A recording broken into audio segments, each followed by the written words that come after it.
We go. Hi, my name's Sarah Vanderpass. I'm with the Coverdale team at Keller Williams. Also presenting with me today is Lincoln Coverdale. How's it going? Over the next 6 weeks, we're going to be breaking down the home buying process.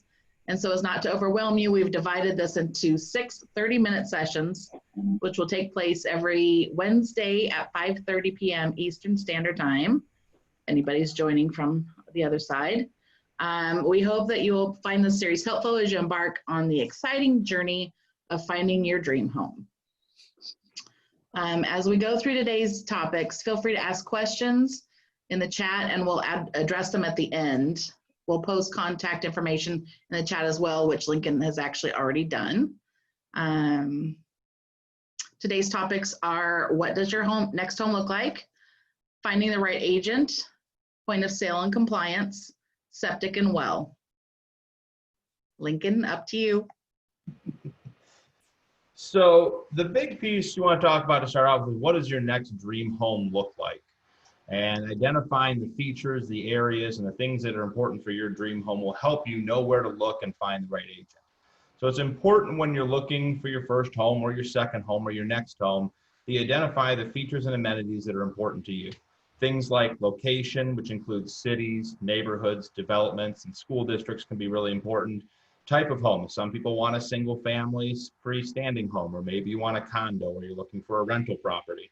The size of the home, both interior square footage and acreage of the property, can be important.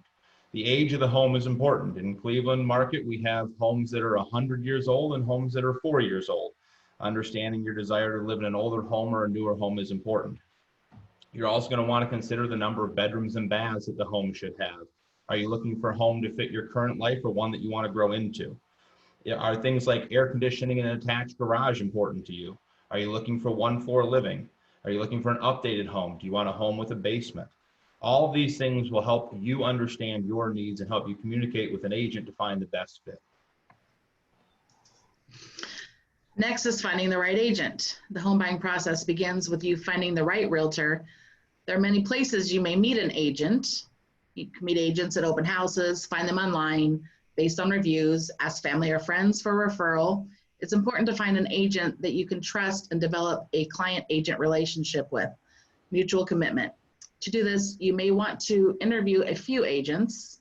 Some of the questions you might want to ask when interviewing an agent: how long have you been an agent?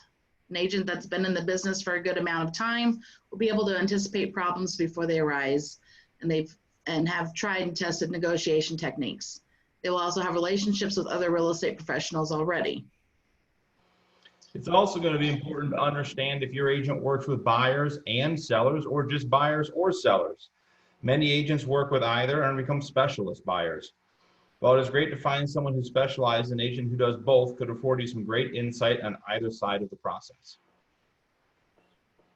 Have you helped buyers find homes in certain areas? Your real estate agent should be knowledgeable about the area you're looking at. Communities differ in terms of what types of homes buyers want, what types of homes sell, and so on. Make sure your agent knows the area where you want to buy. Have you helped buyers find homes at these price ranges? Some agents specialize in being first-time home buyers. Some agents specialize in vacation and rental homes. Price ranges can dramatically alter the way a home is marketed and can also alter the way agents view them. You're less likely to get attention from an agent who specializes in multi-million-dollar listings if your budget is $300,000.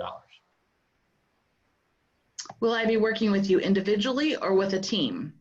If you enter into an agent-buyer relationship with the understanding that the agent will be handling you personally, it can be alarming to be handed off to an assistant.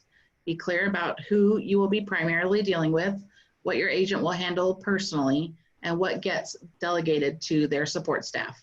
It's very important for an agent to have a good support system behind them to make sure that the buyer is looked after.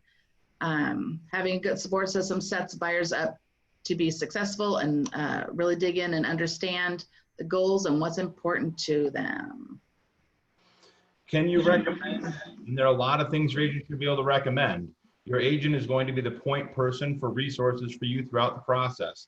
They should have contact with a mortgage broker or a lender, an appraiser, multiple inspectors, a real estate lawyer, a general contractor, moving companies, and anything else you can think of involving homes should all be things your agent can recommend.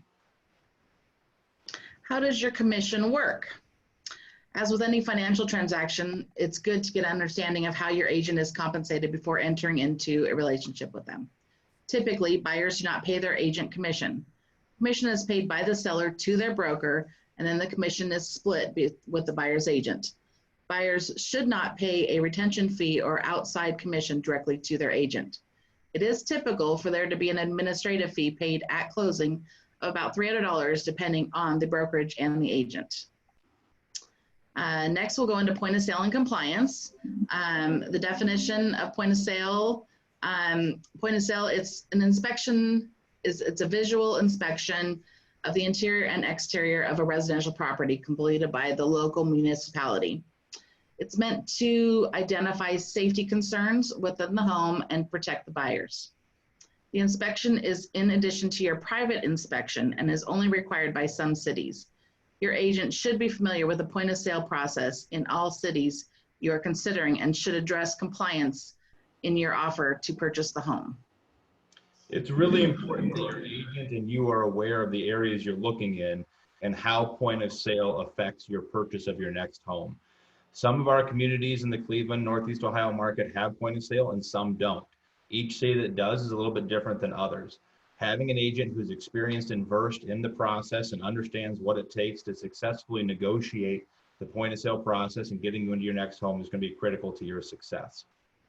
Other things to consider when looking at homes and areas is whether you're going to look at septic and well.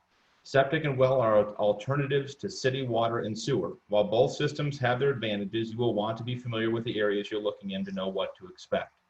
And if your next home has a well, you'll want to include a potability test and a well flow rate test for your inspections. Potability testing ensures that water is safe to drink, while well flow tests the mechanical function for the well. For both inspections, you should confirm with your home inspector that they are able to perform those tests. If your next home has a septic system, you'll want to include a private septic inspection and address the septic compliance status with the county in your offer. The private septic inspection will test the function of the system and confirm its placement and age on the property. Septic systems can last for 20 or more years if they're well maintained, but are expensive to replace, and understanding their age and their location can be important for ongoing maintenance and longevity of the system. Each area is different, but most counties in our area require a Board of Health inspection, much like the point of sale, to verify the system is safe and functioning as intended. The Board of Health inspections require the home to be occupied and can take weeks or even months to complete. Make sure your agent is well versed in the septic inspection process for all the areas you're looking in.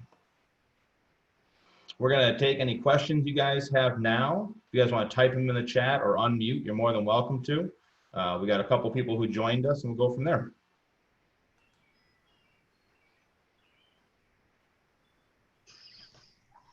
If not, you can type them in. We'll leave it open for a couple of minutes.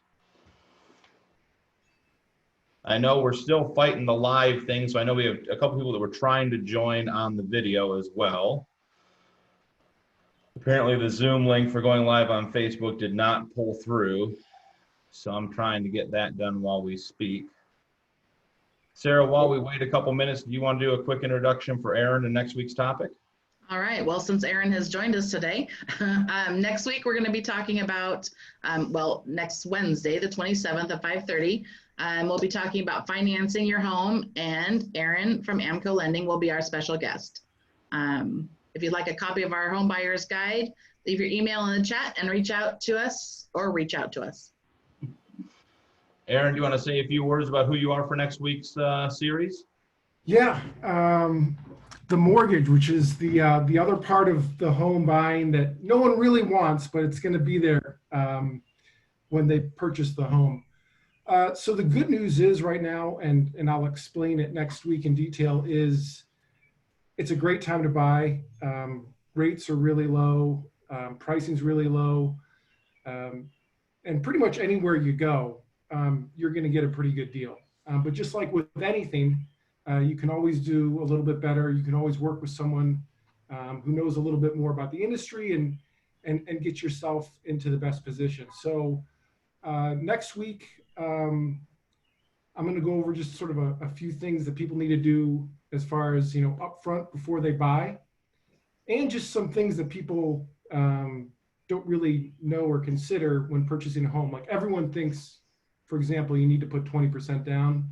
You don't need to do that. So little tricks of the trade to make sure that the process is easy. I'll kind of go over those next week. Perfect. And, just so people are feeling a little more confident when they go in to put an offer. Yeah, I mean, so much of this process, we talked a little bit in this series about the selecting an agent and finding the right fit and everything else. And just like an agent, having a great lender on your team when you're looking for a home is critical to your success as well. So we're excited to have you and have all those details next week. Yeah, cool. Excellent. All right. Well, we'll leave the chat open for a little bit, but the series is over. It's recorded. It'll be posted back up on YouTube in a couple of days. And thanks everyone for stopping by.